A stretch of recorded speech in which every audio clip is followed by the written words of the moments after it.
So the first thing here being Afghanistan. The person on the UK's no-fly list was flown to the UK during the Kabul evacuation. I remember we spoke about this when it happened. Yep. There were 6 more people who were picked up a week after the evacuation started, also on no-fly list, but they were stopped from coming to the UK. One did.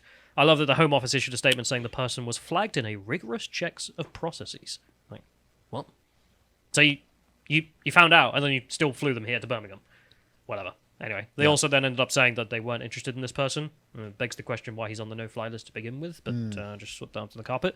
But one of the interesting things about all this, you've got the evacuation going on from Afghanistan, and it's pretty much done. Well, we go back to what we were before, which is channel migrants from Afghanistan. Yep. Because we share a border with Afghanistan and the UK. We don't even share a border with bloody France, where they're coming from. So if we go to the next one here, this is Migration Watch, who are a great group, and everyone should give them a follow or something. So they have a question here. Why would real refugees destroy their IDs? Many of those illegally crossing the channel deliberately destroy their documentation. And this isn't new. I mean, they've been doing this for literally years. Going to Greece, going through Eastern Europe, getting to Germany, destroy your documentation, and then they have to take you in and they can't refuse you. Yeah. The best evidence of this, I think, was some lovely TikToks that they posted. So, where they were doing it. I remember, I think I showed you it. It was just a guy making a TikTok, and he was like dancing with them all on the boat, and then they filmed themselves throwing their passports into the ocean. Yeah. And then just being like, yeah, we destroyed it. Now we're going to the UK. It's going to be great. And like, right. Why would you do that if you're a legitimate refugee? Why are you trying to hide your identity? That's a great question, Callum. Why would they be trying to hide their identity? What possible reason? It's surely nothing nefarious, is it? They're bringing crime. They're bringing rape. Some, I assume, are good people, but we've yet to find some evidence of that. Not the next one. Next one's not a good person. So, Afghan refugee accused of raping and killing a 13-year-old in Austria sneaked into Britain on channel boat under a false name. Wow, I can certainly see why Rasuli Zabardella would want to destroy his details. Who could have seen this coming? Who could have predicted this? So, Rasuli... Now, Callum, we've got to presume innocence. Because he's obviously destroying his passport and sneaking out of Austria and into our country because he's innocent of having raped and murdered a 13-year-old. I'm sure. So Rasuli, 22, is wanted in Austria in connection with rape and murder. The victim, known as Leon, who was a 13-year-old girl... Leonie, sorry. Who was a 13-year-old girl he met on Instagram. He raped and killed a child. That's a very good reason for your children not to be using social media, I would say. He was arrested in a Ibis in Whitechapel, London, the following month. I love how that's literally Jack the Ripper's territory. Christ. Like this. God. This murder rapist has been found in the same place that Jack the Ripper did his stuff. Wow. Jesus. So, despite being wanted in Austria for rape and murder... as far as I can recall, Jack the Ripper didn't murder and rape a child. No, yeah, okay, yeah. They were all over legal age. Yes. So that's one difference. This guy's worse than Jack the Ripper. So despite being wanted in Austria for murder and rape, he was housed in a hotel at a British taxpayer's expense for almost a fortnight until his true identity emerged. So we were paying for that. That's one of the guys who gets the 4-star hotel, whilst the homeless don't. And, turned out that he's wanted for rape and murder in Austria. And I'm sure he's very innocent, which is why he's in the UK and not Austria handing himself in. So we go to the next one. This is not just a one-off of cock-ups. This is another cock-up in a statistic. Home Office research has found up to 54% of migrants claimed to be children were over 18. And they were whining that you saw all the goddamn verified check marks going, oh my God, why are you x-raying their teeth to check their age? Well, because they're a bunch of liars, that's why. No. Any other questions? You can't lie about the age of your teeth, it turns out. Well, you mentioned those x-rays. If we go to the next story here, so this is Priti Patel backs medical tests to prove young migrants are their real age, after furore of grown men posing as school children. And they're talking about the x-rays, as you mentioned. Remainers on suicide watch. The story of this was very interesting as it played out in the UK, which is that we would take, I think it was like 1,000 child migrants from the camp in Calais, and one backbench Conservative MP was like, maybe we should test to make sure they're a child? I mean, that guy's got a beard and a receding hairline. In fact, I've heard of this idea that you could scan their teeth and determine their age. Maybe we should do that. He's just suggested it, and all of political commentary in the UK came to a grinding car crash about how could he suggest this. This is inhuman to suggest that we should check their age. Don't you know they're poor people who have been through hell? No, 54% of them were liars. That MP, can't remember his name, hero, said the right thing. Yeah. I can't believe he got thrown under the bus for that as well by the political class. And the pictures of them coming in as well. Like, they were so obviously men in their late 20s and early 30s. Yeah. So Border Force officers to use X-ray tech to confirm the age of asylum seekers. Finally, we got there. Just 4 years later. X-rays of teeth and wrist bones can provide an accurate picture of the person's age. It follows a string of cases in which migrants falsely claim to be under the age of 18, 54% of them. One spent 6 weeks as a year 11 pupil in a school in Ipswich in 2018. Clown world. I'm trying to remember, what is year 11? Is that 16 years old? Yeah, Something like that? that's, yeah, 15, 16. Do you remember who this was? No. It was a schoolboy, remember? Oh, yes. Go to the next one. Take a look at this. I love it. I just the image there of the schoolboy on the left and then him as himself on the right. They put him in a school uniform. Unbelievable. He was 30. Look at that beard and moustache. I know. But they put a 30-year-old in a school uniform because they were like, yeah, I'm under the age, I swear.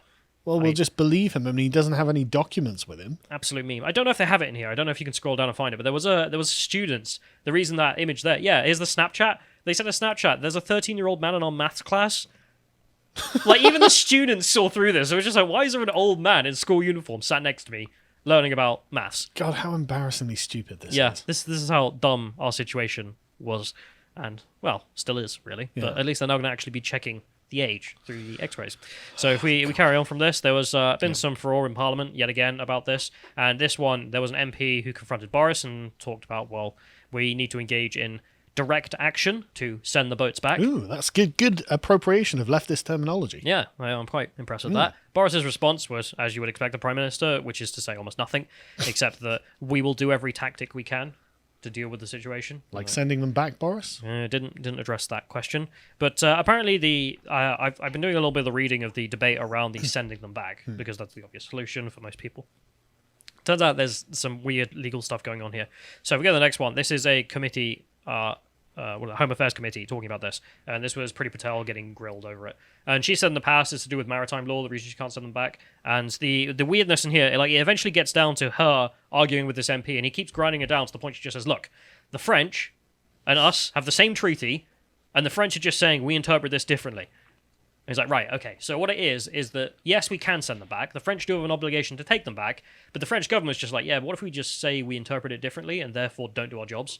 Because they don't want the migrants, obviously. So it really is just down to can't be bothered, and what are the English going to do about it? That's not even can't be bothered. This is a deliberate, mendacious twisting of what's been agreed. Because they're in such a bad situation. They got themselves into. Yeah. They're, you wanted the Schengen zone. Their politicians wanted the migration policies that they I'd have. love to be in a political union with Germany. What could go wrong? It's not like they're going to open the borders and give us thousands of rapey migrants. They have a few Charlie Hebdos to deal with.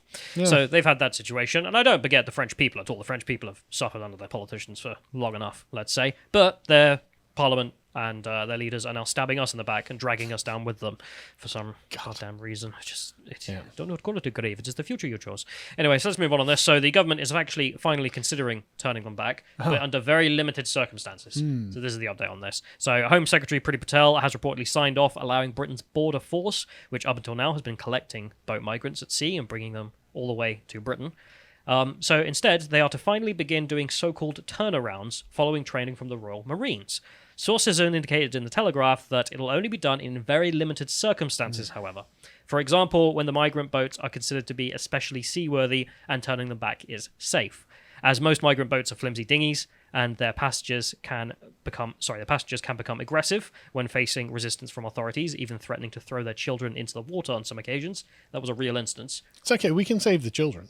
Well, the British boat turned up and we said, we're going to send you back to France because you're still in French waters. And as the French approached, they threatened to throw the kids in the sea so that they wouldn't be taken back to France. Okay, well, we can save the kids. But again... And then we can charge them for attempted murder or something like that. Totally, asylum seekers. Yeah. You know, legitimate asylum seekers murder their children. Yes, they're not using coercion or anything. Yeah.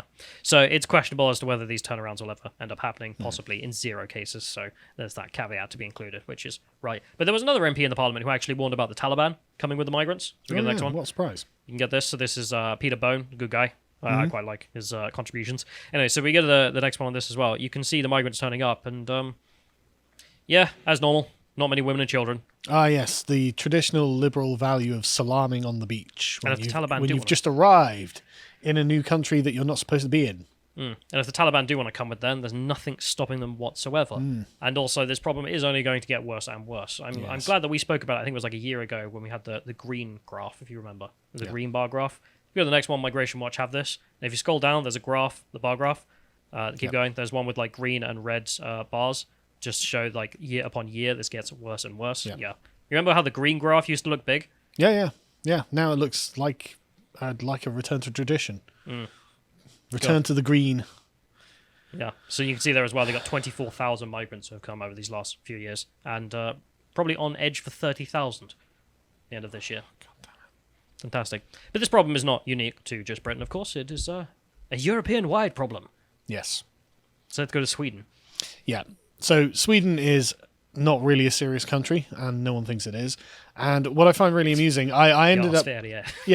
we'll do another segment about this on Wednesday or something, because, like, Fria Tida, I'm pretty sure is, like, the guardian of Sweden. And so imagine if you're in Sweden, which is a demonstrably left-wing country anyway, the political perspective of the guardian in that country is insane. And, I mean, you can just see from some of... Sweden is just not a serious country, and we'll go through it another time.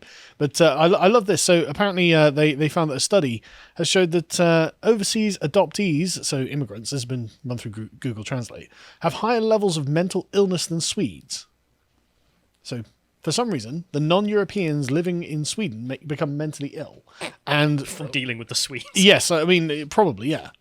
Dealing with Swedish society. Apparently so. So apparently they have 2.33 times more diagnosed mental illnesses than Swedes, which is not really that surprising. The worst groups are both in Africans from sub-Saharan Africa and those who are from the MENA countries and those from Latin America, and next worse. So it's not even that you can't be like, oh, it's Muslims. No. The Latin Americans have this problem too. Like the Swedes are driving the immigrants crazy. It's like, right, okay, that's interesting. So, you know... I love the idea that this is actually the Swedish government's fault.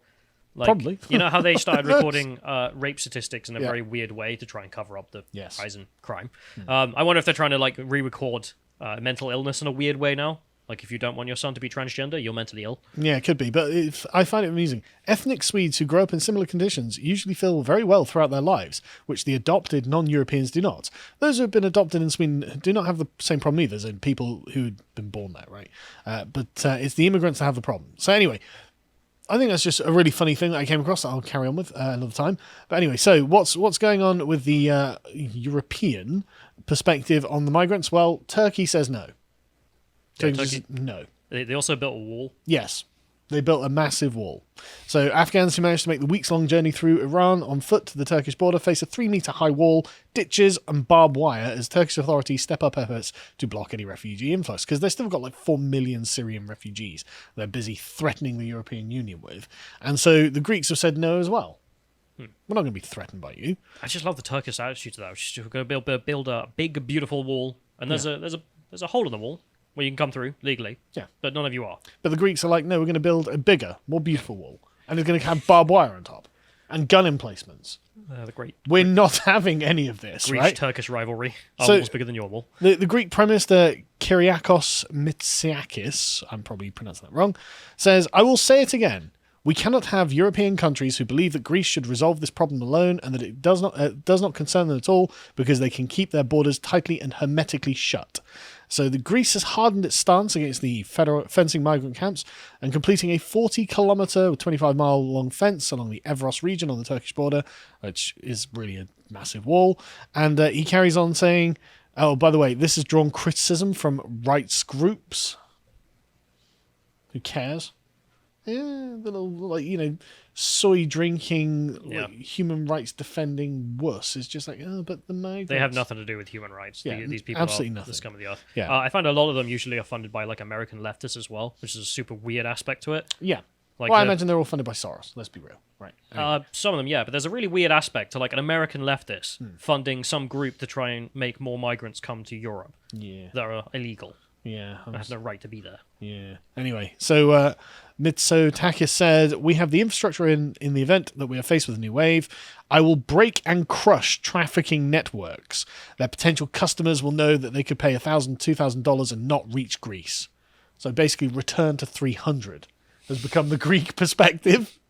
We're going to build a wall and we're going to crush these trafficking networks. That's the kind of rhetoric I want to hear. Yeah. No, you Eastern invaders knew. We've been down this road before. It didn't end well for you there, did it? They know what they're doing. You cannot stop us all. There are a million of us. Our migrants will blot out the sun. Sorry. Anyway, Greece isn't the only direction in which migrants are trying to break into Europe and are being used as a political pawn by the various Eastern powers. Poland has also said no. And they've built a big, beautiful wall too. Well, something like a wall. Anyway, this is interesting because a bunch of Afghan migrants are just stranded at the Poland-Belarus border. How they arrived there? Imagine how they got there, right? Oh, Jesus Christ. Just imagine the sympathy that they're getting from the Poles. Yeah, actually, this is actually quite messed up, though, because I remember a mate of mine is... he's married to a Slovakian, and they went over to Slovakia once, and they went all the way to the border with, I think it's with Ukraine. And one of the family friends is a border guard, and they told him stories, and they were like, yeah, in the summer, you pick up some people usually, because the people trackers take them up to Ukraine, and then just sort of dump them, and be like, good luck, bye-bye, your problem. And in the winter, they'll try and cross, because they're dressed for Turkey, and they'll try and cross, and they'll just freeze to death in the woods, apparently. So. Yeah, they need to learn about Eastern European winters.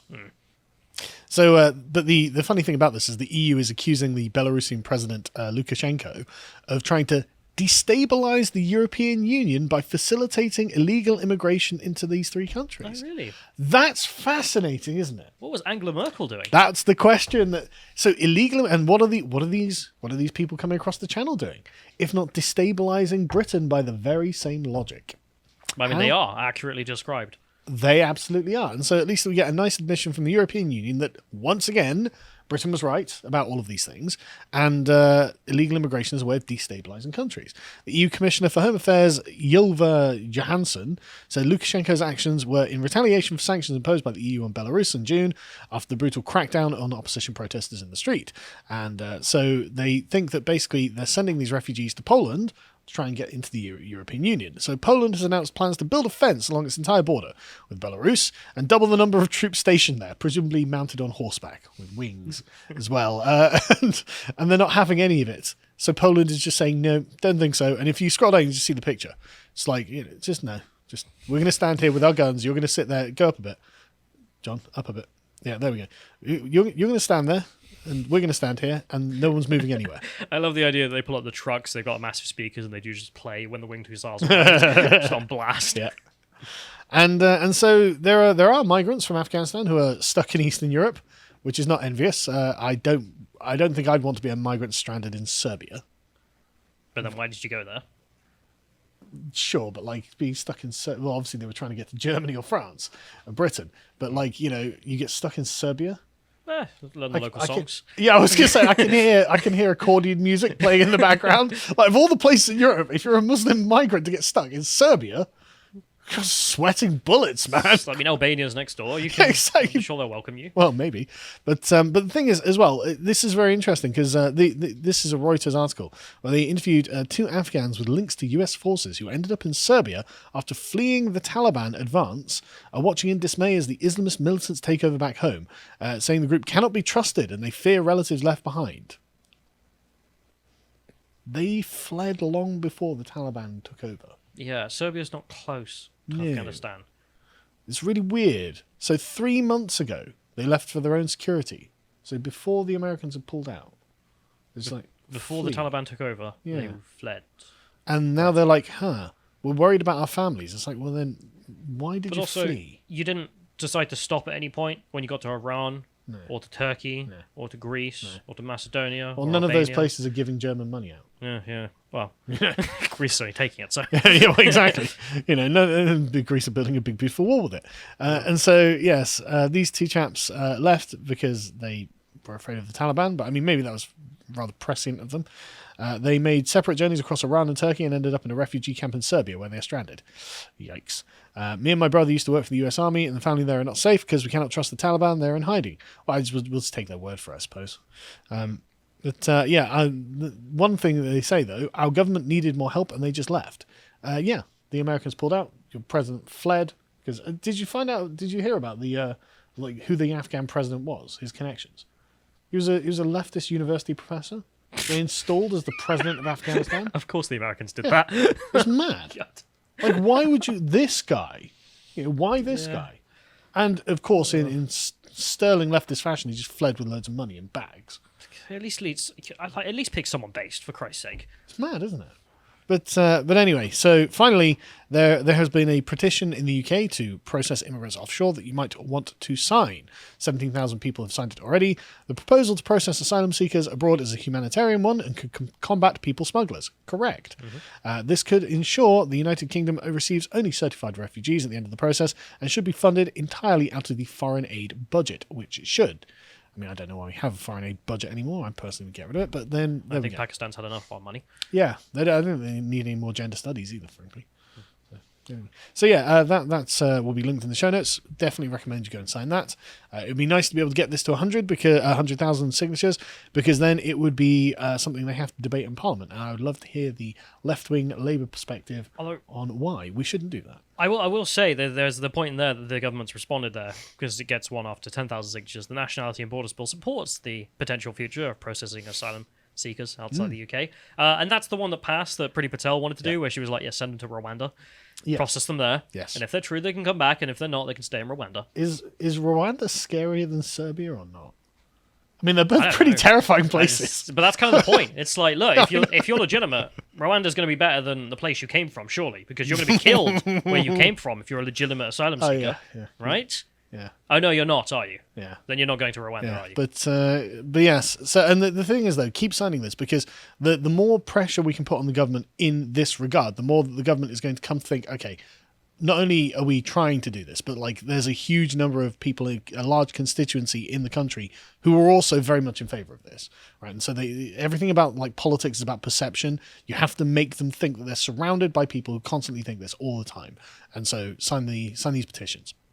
If you enjoyed that segment from the podcast, The Lotus Eaters, you can go to prelotuseaters.com and get access to all our premium content. Things like our book club, where we examine classics like Aldous Huxley's Brave New World and examine the themes that underpin it, and now we're getting worryingly close to that, or modern books like Mark Sidwell's The Long March, which is how exactly we ended up in the current cultural situation we're in and what conservatives can do about it.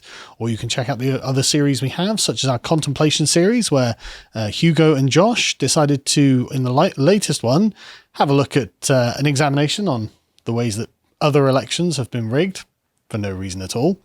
Or you can check out our Epoch series, which is one of my personal favorites, because this is where I get to talk about history. And I love talking about just random things from history. And one of the great things we can do with this series is talk about those things that aren't so often discussed. So, I mean, you can talk about Xerxes' army, the vast army that invaded Greece during the Greco-Persian Wars. Or we can go through things like Herodotus' view on the Scythians. Who are they? You probably don't know, but they used to be quite an important people a long time ago, and they're very, very interesting. We've got some really good reports about them. Or we've got premium podcasts, which is things we generally don't want to put outside of the paywall because we might get in trouble from, such as the list of things that Alex Jones was right about.